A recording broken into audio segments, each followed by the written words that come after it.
Hi, my name's Matt. I'm the shop manager here at the Columbus Idea Foundry. Today's episode, we're going to learn about one of my favorite woodshop tools, the table saw. The Columbus Idea Foundry is a makerspace. Think of us like a gym, but instead of treadmills and weights, we have tools. Everything from a wood shop, metal shop, blacksmithing area, all the way up to a 3D printer and a laser cutter. We also teach classes on every one of the tools we have. So what is the table saw? A table saw is a very precise and accurate tool for cutting rectangular pieces of wood down to very accurate pieces. Whether it's for cabinet parts or solid wood pieces for your tabletop, the table saw is the right tool for the job. Before we talk about the table saw, let's talk a little bit about shop safety.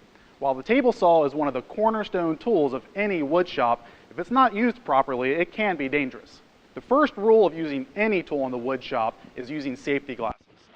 Doesn't matter if it's the table saw, the joiner, the planer, or a sander, make sure you use safety glasses at all times. Make sure you completely understand and read the instructions for your specific table saw. The table saw we're demonstrating on today may differ greatly from the one you're using. Also, if you're going to be making any adjustments to the blade whatsoever, make sure it's turned off and unplugged. Also, if you're going to be making any adjustments to the blade height, such as raising or lowering the blade or changing the angle of the blade, make sure the machine is turned off and unplugged at all times. Now, the two most basic operations you'll be doing on any table saw are things called rip cuts and cross cuts.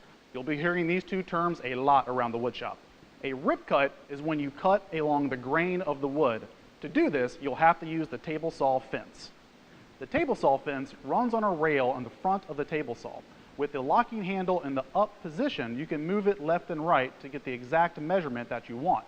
With the handle in the down position, it assures that the table saw fence is perfectly parallel to the blade. Never make a rip cut without locking the fence down first. Next, raise the blade all the way up to make sure that it's square to the tabletop. Use a square to make sure that it's perfectly 90 degrees to the tabletop. Once the saw blade is properly squared, lower the blade to the proper height.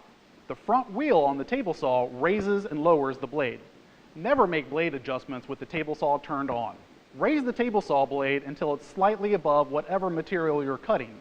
1/8 of an inch above your material is perfect. A quick note about the wood you're going to be using on the table saw. Make sure it's very flat and has at least one straight edge. Any type of bow or warp in the wood makes cutting this piece of wood on the table saw very dangerous. Now that our blade and fence are set up properly, we can make the cut. As you're making your cut, make sure your material is perfectly flat against the fence. Also, make sure you're putting enough pressure downwards against the table. Once the material has come in contact with the blade, make sure there is pressure holding that material onto the table saw at all times. Never lose sight of the blade. Make sure your fingers and hands are well away from the blade at all times. Always keep a push stick or a push block close by to push the material past the blade. And always make sure you push your material well past the blade every time.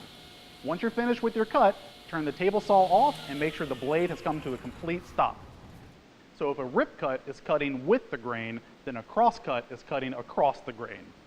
You use a completely different technique for cutting cross cuts than you did with rip cuts. First of all, you never use a fence when you're doing cross cuts on the table saw. Using the fence with a cross cut can lead to very dangerous situations. Instead, we're going to use a device called a miter gauge. All table saws should come with a miter gauge. Your miter gauge should fit into the slots on top of your table saw. Typically, the fence of your miter gauge is set 90 degrees to the blade. Use a square to check for the proper angle. You can also change the angle if your project requires it. Once you're confident the miter gauge is at the proper angle, raise the table saw blade to its proper height.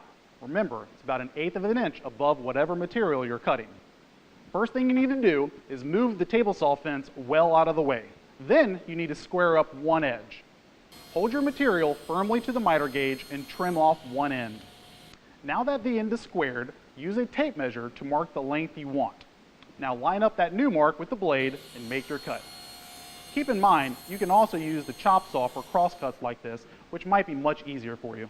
Now we've only covered two very basic things for the table saw. While they're basic, they are very powerful and you'll be doing these cuts all the time. That being said, this is just the tip of the iceberg. Once again, the table saw is one of my favorite tools. You can do many, many different things on it. So visit us at columbusideafoundry.com. We're a makerspace and we teach classes on every one of the tools we have. Once again, I'm Matt with the Columbus Idea Foundry. See you around.